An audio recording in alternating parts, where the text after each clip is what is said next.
Hey, it's Ed Conarchy. Welcome back to Conarchy's Money Corner. Hey, I'm pretty fired up about this Conarchy's Money Corner. Glad you're watching it. This could be one of the more important fiscal education videos I've done. So let me explain to you that I'm betting 77% of you will learn from this video. And here's the reason why.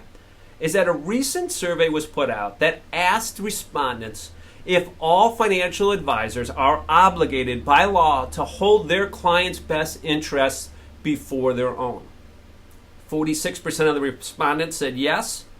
Another 31% said they were unsure. Unfortunately, those 77% have it wrong. Yes, 77% of people are unaware that not all financial advisors are required by law to do what's in their clients' best interests above their own. Let me explain to you a term that you need to know, and that is, what is the meaning of a fiduciary? A fiduciary, anyone that's acting as a fiduciary, is doing what's in your best interests. They have a financial obligation to serve their clients' best interests first and foremost before they worry about their own or their companies, whatever it may be. You come first and foremost. Doesn't that make sense, right? We're in America. Should we not be advising consumers in their best interests? How does this become foreign to us? Well, it's unfortunate, but most financial advisors don't have a fiduciary. People like the stockbrokers that work for a brokerage firm, the insurance agent that works for the insurance company, the bank employee that works for the bank, and yes, even mortgage advisors that work for mortgage companies. None of these advisors have a fiduciary. They are not required by law to work in your client's best interest. This is fascinating, isn't it? In fact, stockbrokers only have to follow a rule called prudence. Is the product that they are selling you prudent at the time of the sale?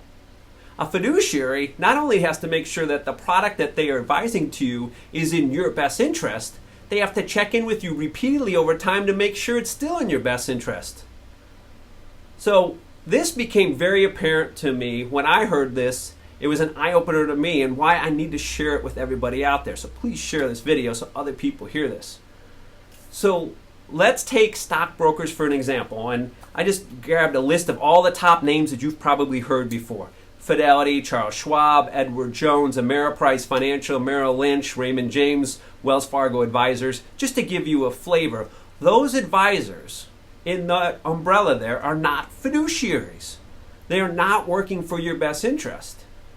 It became very apparent when I was meeting with a client, going through some financial advice for them, when they gave me one of those companies that I named monthly statement, and we got back to the fine print, and on page 26 or 28 buried in fine print, I found this. I read it to the consumer and they almost fell out of their chair. And this is what it says under the bold type of financial interest in products section, that this company, I'm not going to name the company, that this company has a financial interest in the sales of proprietary products that are manufactured by its affiliates. This company and its affiliates receive more revenue from the sale of some financial products and services, particularly those products and services sold under this company's brand, than other sales of other products and services.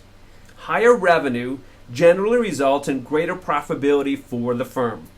Employee compensation and operating goals at all levels of the company are tied to, and I underline this part, to the company's success.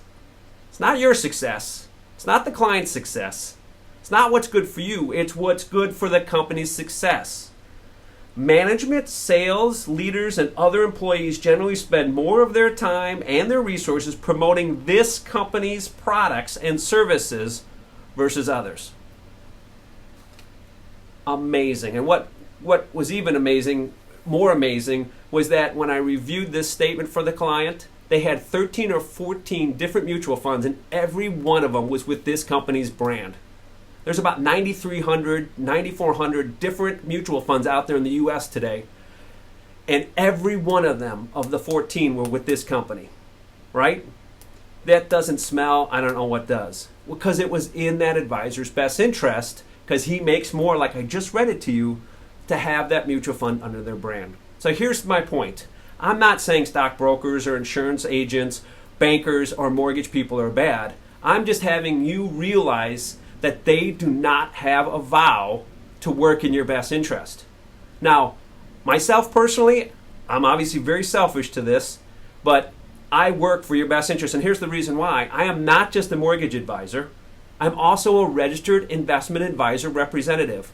I've created my own registered investment advisory firm for this reason, because I want a fiduciary. I want to be committed to that. This is how my father taught me to do it. My father, who was in the insurance industry for over 30 years, taught me one thing that still is with me today.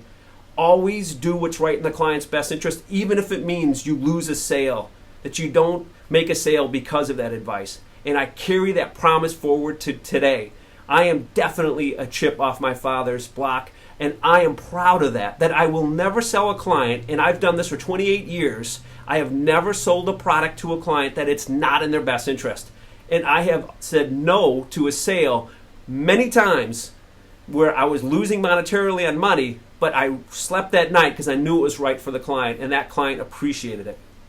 My point here, as I wrap up, make sure you choose an advisor that acts as a fiduciary, that is working out for your best interest. And be cautious and understand, to educate that 77%, not every advisor is required by law to serve your best interests.